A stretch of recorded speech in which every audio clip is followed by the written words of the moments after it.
Bon, bah, heureusement qu'on n'est pas fait en sucre. Salut à tous. Ce mercredi, les marchés se tiennent plutôt bien. On a une sorte d'accalmie sur les taux d'intérêt, d'accalmie vis-à-vis des droits de douane, d'accalmie en fait de manière globale qui se répercute aussi sur le marché crypto, où on voit notamment que l'Ether se porte quand même toujours très bien tant qu'on est au-dessus des 2400 $.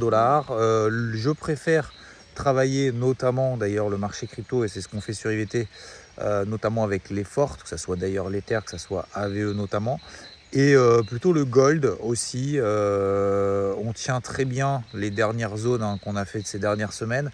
On est en train de s'extraire par le haut d'une phase de consolidation, donc voilà, ça se passe plutôt pas mal.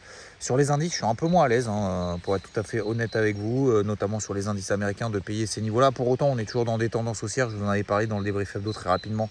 Tant qu'on tient ce qu'on appelle des MM20 daily, elle est belle ma capuche, les MM20 daily, on contient pour le moment ces niveaux-là. D'ailleurs, on le repère aussi ce niveau-là sur le DAX. C'est moins le cas sur le CAC, c'est vraiment beaucoup plus compliqué. Depuis un mois, je n'y ai pas touché d'ailleurs.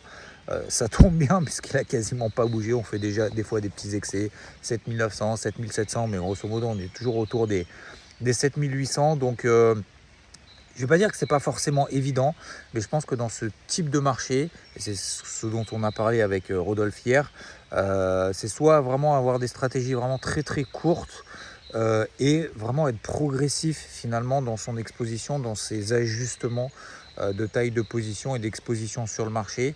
Et pas tirer de conclusion finalement à la première bougie qu'on a en horaire, puisqu'on voit très bien qu'aujourd'hui le marché, on a un flux pendant 2 jours après c'est le flux inverse, et puis ça recommence et bis repetita.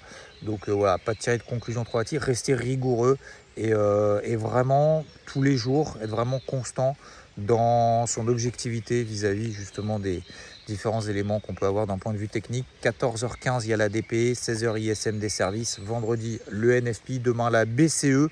Bref, il y a encore pas mal de rendez-vous, c'est calme mais toujours positif sur le marché. Je vous souhaite une belle journée ensoleillée, ce qui n'est pas le cas là ici.